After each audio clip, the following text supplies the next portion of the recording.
This is part 2 of the black and green multifamily case. Let's get started on the equity waterfall. I'm going to give an overview of the equity waterfall modeling, but won't dive into the mechanics since there's tons of resources online to help with equity waterfall building.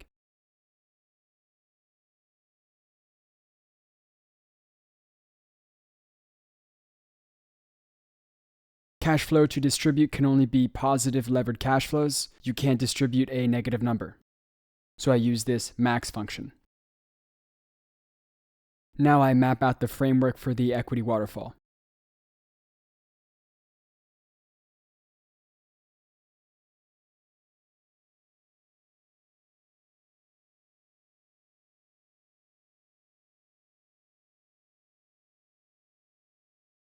Beginning balance is the last period's ending balance. Contributions are any negative cash flows, the money the GP and LP have to put in to acquire, renovate, etc.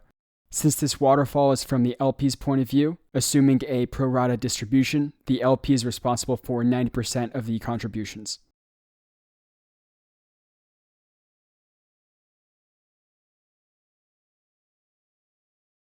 Now, based on those contributions, the LP will accrue interest, or the beginning balance multiplied by the monthly accrual rate. And every month, the balance will increase by the monthly interest rate.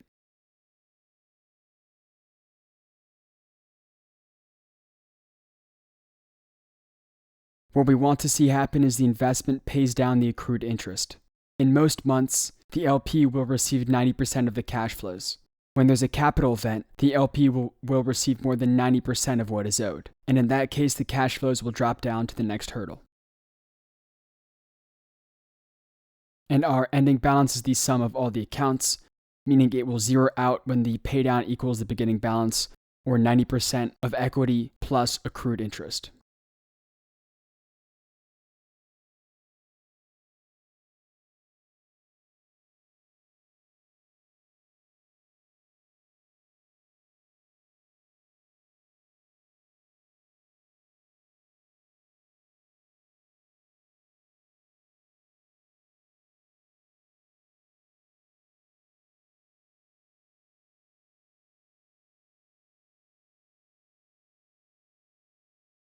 For the cash flows to GP, what's cool about equity waterfalls is I don't need to build out a separate waterfall for the GP. I can take the previous cash flows and apply the proportion of equity in to calculate the cash flows to GP from Tier 1.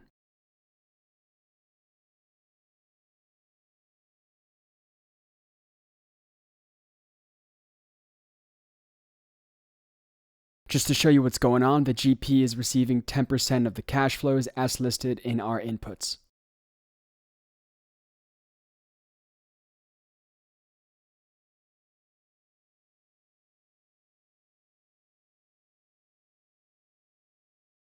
Now I summarize both the LP and GP cash flows, including contributions.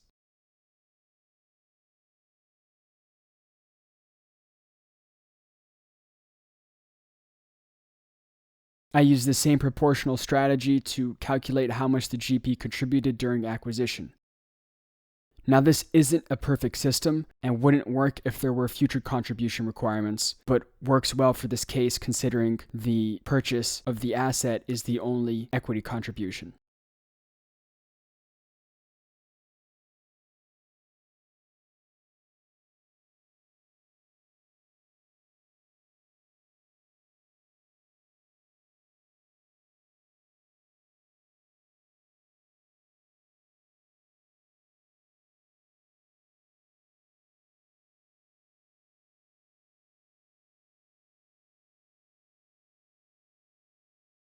And just to check again, the model is calculating the correct pro rata share of cash flows. Now for the ultimate test, the IRR calculation. Both GP and LP should be exactly 9% IRR, considering that's the hurdle I used.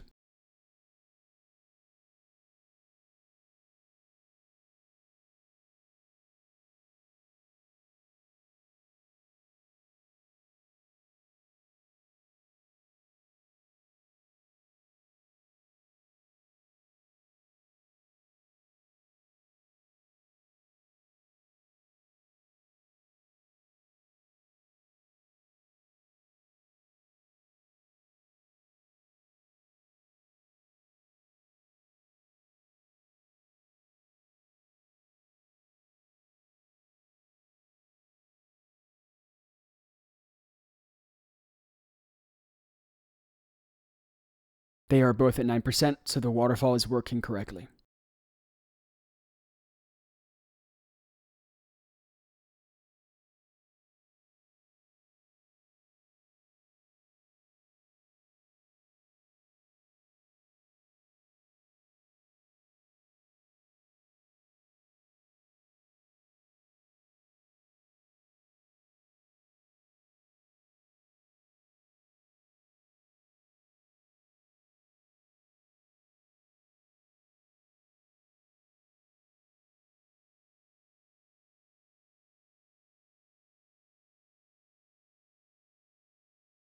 What you can see here is that we only move to the next tier of the waterfall when the capital event occurs, which is common in real estate due to how cash flows are distributed.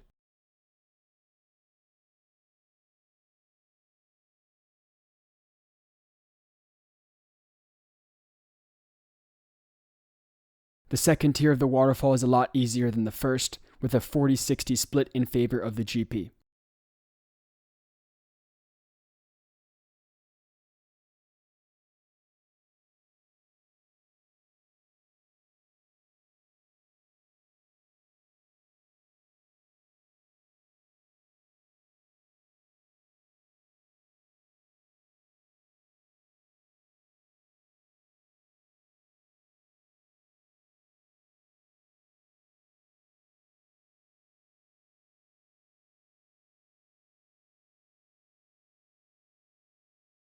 Cash flows to LP and GP is the sum of both tiers plus contributions.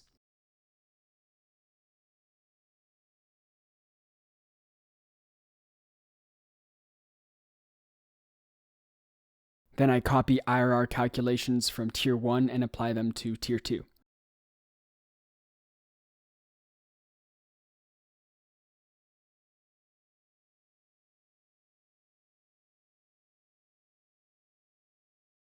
And that's the case as it was written. Just to do it, I'll also add 2 sensitivity tables to show just how dynamic the inputs of this model are.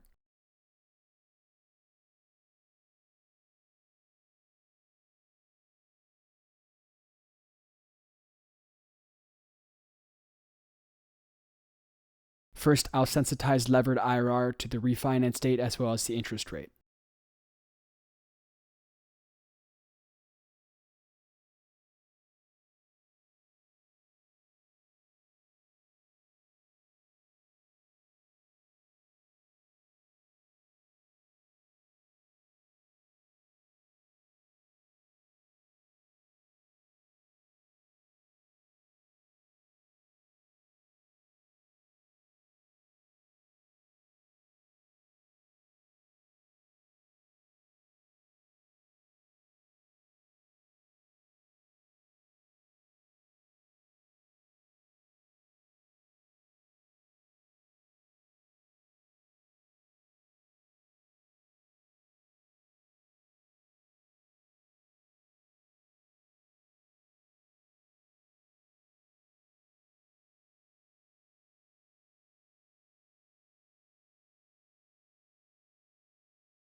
And second, I'll sensitize the GP returns for hurdle rate and property vacancy rate.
As always, I hope you enjoyed the video. This was a really interesting case, and I hope to do more like black and green in the future. Thank you.